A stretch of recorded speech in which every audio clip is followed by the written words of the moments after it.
The basic query in information retrieval is what's called Boolean text search. And it works like this. We want to find all documents that match a Boolean expression over term occurrence. Something like Windows and glass or door, and not Microsoft. That's a query where we want to find the term Windows and one of the terms glass or door, but not the term Microsoft. Right? So it's just a Boolean expression over the existence of these terms. Note that when you issue a query like this, we're going to stem and stop word your query, just like we did the documents. And so we'll take the S off of Windows, but not off of glass, for example, so that we can get the right canonical forms of these words. And when you do a search on a web search engine and it comes back and says 10 million documents found, that's typically what they're giving for the Boolean text search size. If we were to return all documents that have the words you queried, that's how many documents you'd get. And of course, the search engines do an approximation of this because who really cares exactly how many documents match? So it's often some sort of approximation of the correct answer for the size of a Boolean text search. Now, text indexes. People often talk about the search engine's index or text index. And when information retrieval folks say text index, they usually mean something more than what we've meant in this class up to now. In terms of what we've learned in database class, when IR people talk about a text index, they actually mean both some tables and some indexes. It's really a logical schema, a set of tables, in fact, a small set, which we'll learn about, but a few tables, with a physical schema, namely indexes, over them. And of course, usually an information retrieval index is not stored in a traditional database management system like Postgres or Oracle. It's stored in a specialized index file in the file system because a text search engine doesn't need all the functionality that's in a traditional database system, and some of that functionality slows down the special case of text search.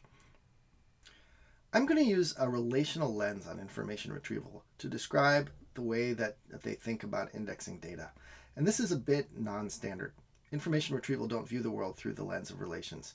The reason I'm doing this here is to connect what we're going to learn about information retrieval to what we've learned about relational databases and allow you to see that basically the ideas underneath are the same. So some of the vocabulary here will be relational vocabulary, and I'll try to be clear when we're using relational vocabulary or when we're actually using the native vocabulary of information retrieval. So to start with, in information retrieval, we talk about having a bunch of text files. That word in IR is called a corpus, which is Latin for body. So you have a corpus of text files. And we can think of that corpus in terms of a relation, which we're not actually going to store in a database, but just think of it this way. It's pairs. Think of it as a collection called files with pairs of document IDs, and then for each document ID, the content of that document as a string of text. Okay? So we've identified document contents. And then what we're going to do in every information retrieval setting that I've ever seen is we're going to take that table of files and we're going to create what's called an inverted file. And in the inverted file, we're going to have pairs of the form term, which is a stemmed word that appears in one of the files, comma doc ID, which is an occurrence of that term in some document. So basically, we'll have pairs of words and the documents that they occur in. And then we'll build an index, like a B+ tree, on top of inverted file.term, something like an alternative 3 index, where at the bottom of this term index that you see on the right, we can find the list of all document IDs that contain that term. And we'll keep the list of matching document IDs in the leaves of this B tree sorted by doc ID. This is going to turn out to be an interesting order in the sense of query optimizers that we can use later on in our processing. Now, the bottoms of these indexes, these sorted list of doc IDs, in information retrieval are called postings lists. You can think of them as this is the list of doc IDs for this term. And based on this simple relational model of what we're going to do with documents, you can imagine how to do a single word query. You go up to this B tree, you say, find me all documents that contain the term Berkeley, and you get a sorted list of doc IDs that contain the term Berkeley. You could then go fetch those from your file system and return them if you wanted to.